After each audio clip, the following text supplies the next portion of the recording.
কত কিছু চাইলাম, পাইলাম না, দিল না আল্লাহ।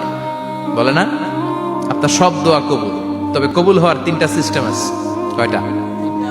চান্দুল্লার ভাইয়েরা মনে থাকবে কয়টা? আপনি যত দোয়া করছেন সব কবুল, কারণ আল্লাহর কাছে কিছু চাইলে আল্লাহ ফিরাইয়া দিতে জানে না। আল্লাহ জানেই না কেমনে ফিরাইয়া দিতে হয়। সুবহানাল্লাহ কোন? চাওয়া মাত্রই আল্লাহ বলে অ্যাকসেপ্টেড, যা কবুল, দিব দিব না এটা বলতে জানে না, চাওয়া মাত্রই বলে দিব। 3 সিস্টেম। নাম্বার 1, আপনি আল্লাহর কাছে দোয়া করলেন, চাইলেন, আল্লাহ বলে দিব, বলেই তিনি দিয়ে দেন আর আপনি খুশি হয়ে যান, পেয়ে গেলেন।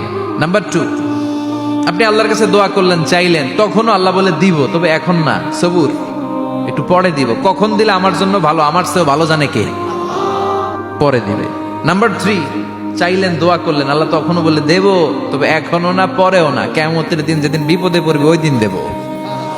যেদিন তোর বাবা তোরে চিনবে না, তোর মা তোরে চিনবে না, বন্ধু বন্ধুরে চিনবে না, পীর সাহেব মুরিদরে চিনবে না, মুরিদ পীর সাহেবরে চিনবে না, ইমাম সাহেব মুসল্লিরে চিনবে না, মুসল্লি ইমাম সাহেবরে চিনবে না, কেউ কাউরে চিনবে না। ওই কঠিন দিনে তোরে আমি বাঁচাইয়া দেব। তাই দোয়া যা করছেন ছোটবেলা থেকে আজকে পর্যন্ত, লস হয়েছে না লাভ? লস না লাভ? এজন্য বেশি বেশি দোয়া করার দরকার আছে না নাই?